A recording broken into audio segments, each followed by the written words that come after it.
In 1984, a brand new television series put a black Ferrari Daytona Spyder on screen and made it the second most recognized character on the show.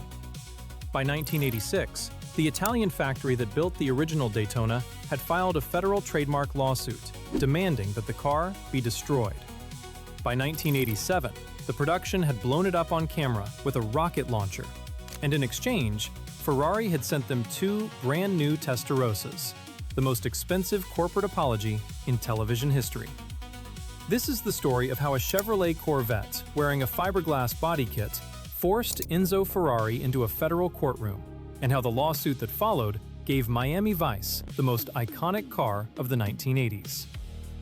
The car that became the show was the car Ferrari built to make the show stop lying about it. Here is what most viewers never knew. The Ferrari that Don Johnson drove through the neon-lit streets of Miami in the first 2 seasons of Miami Vice was not a Ferrari. It had never been built by Ferrari. It had never been touched by anyone in Maranello.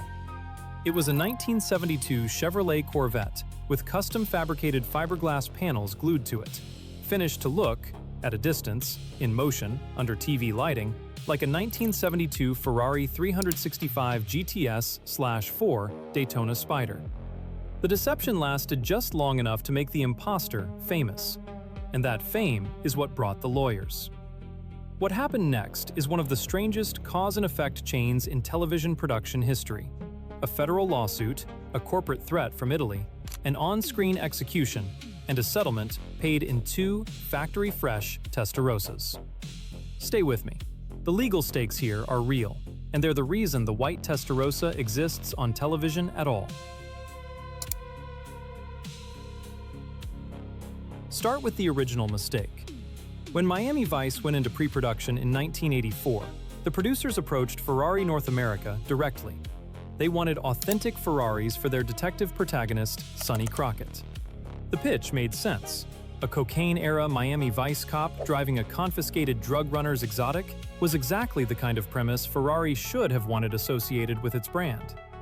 Ferrari said no. Flatly. The factory turned the production down. This was not unusual. Ferrari had already refused the same request from Magnum PI, forcing that production to purchase its 308 GTS at retail. Ferrari did not loan cars to television, period. So the Miami Vice production turned to a different solution. They went to a man named Al Mardikian, an importer of gray market exotic cars in Southern California, who connected them to a company called McBurnie Coachcraft. McBurnie specialized in one product: convincing-looking Daytona Spyder replicas built on Chevrolet Corvette C3 chassis. The production purchased 2 Daytona replicas from Mardikian for $49,000 each. $49,000 in 1984 money for what was essentially a Corvette with a fiberglass costume. The production thought they were buying a workable solution. They were buying a lawsuit. Here is a detail worth slowing down on.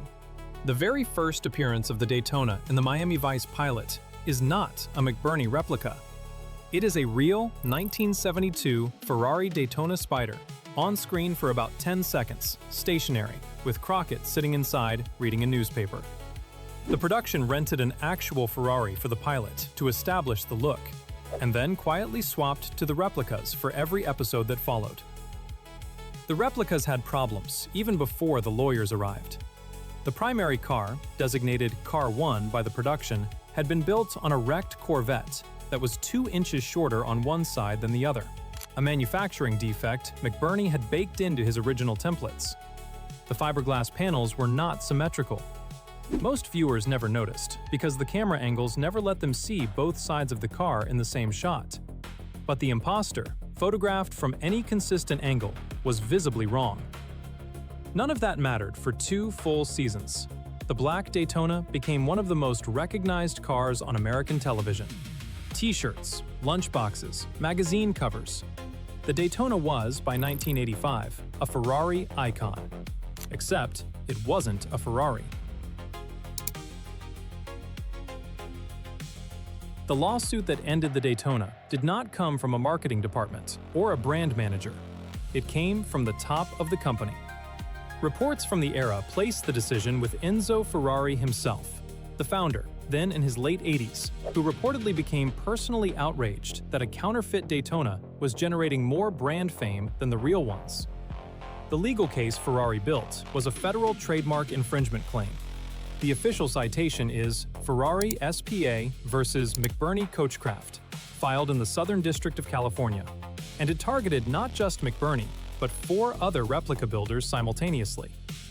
Ferrari's argument was straightforward. The body shape and design language of the Daytona Spyder were protected intellectual property, and selling Corvettes dressed as Daytonas was a violation of Ferrari's brand. The case was a turning point in American intellectual property law for vehicle design. Ferrari won. The 1989 ruling effectively ended the Daytona Spyder replica industry in the United States, a single court decision wiping out a small but established corner of the kit car market. But the lawsuit had a separate, parallel track. While Ferrari was suing McBurnie, the company was also negotiating directly with the Miami Vice production. Ferrari did not want the show punished.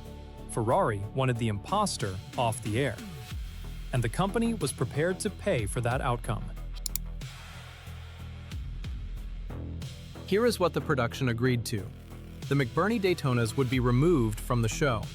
In exchange, Ferrari would donate 2 factory-fresh 1986 Testarossas, monospecchio single-mirror cars, retail equivalent value at the time of roughly $135,000 each, for use as Crockett's new car. The condition was specific and non-negotiable.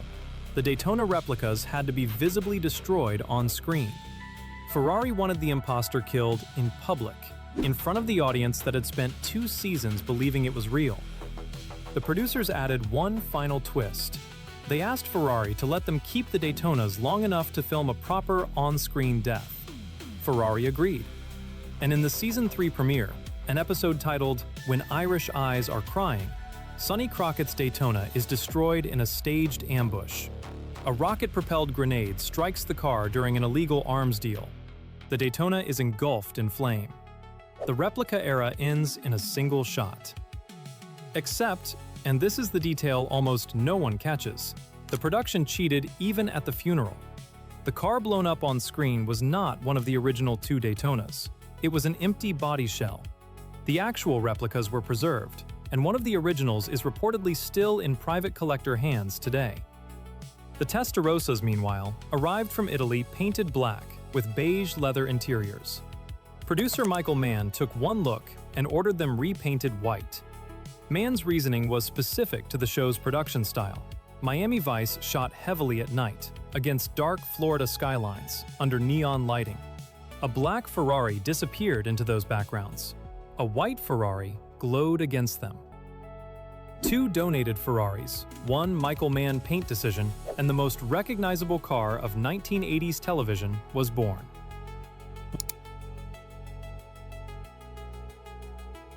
What happened next is the part Ferrari did not anticipate. The white Testarossa did not just replace the Daytona, it eclipsed it. By the end of Miami Vice's 3rd season, the white Testarossa was driving Ferrari's brand recognition in the United States to levels the company had never seen. Sales of road-going Testarossa climbed sharply.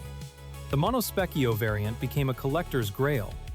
Ferrari, having sued to remove a fake car from the show, accidentally created the most successful unpaid product placement in automotive history. The lawsuit, meanwhile, kept rolling. Ferrari's victory against McBurnie set a precedent that the company used in subsequent decades to suppress other replica manufacturers. Daytona replicas became scarce. The few that survived the 1989 ruling now trade at premium prices, specifically because the lawsuit made them impossible to produce. And the stunt car problem on the show? The production solved it quietly. For the Testarossa high-speed and crash sequences, a crew built a fiberglass replica based on a 1972 De Tomaso Pantera, a chassis chosen specifically because its wheelbase was nearly identical to a real Testarossa. The same builder who had built the original Daytona replicas, Carl Roberts, built the Pantera-based stunt cars. Ferrari knew. Ferrari did not sue this time. The white Testarossa was making the brand too much money for anyone to care. So what happened to the cars? The two original Testarossa were used through the end of the series in January 1990. After the show ended, both were sold off into private collections, certified by Ferrari North America and Ferrari Classique as authentic Miami Vice production vehicles. One of those original two cars, chassis documented, paint history verified, with roughly 16,000 miles on the clock, was listed for sale in subsequent years at $1.75 million. The Daytona replicas, the ones the show didn't destroy, are harder to trace. At least one survived the production and entered the collector market quietly, where Daytona replicas, now permanently scarce after the 1989 court ruling, became their own niche category. A McBurnie Daytona, paradoxically, is more valuable today than it was when Miami Vice was buying them new. And the Pantera-based stunt Testarossa? Those vanished into the kit car aftermarket. Nobody is quite sure how many exist or where they went. The arithmetic of the whole episode is worth sitting with. Ferrari refused to lend a car to a TV show. The show used a fake one. Ferrari sued.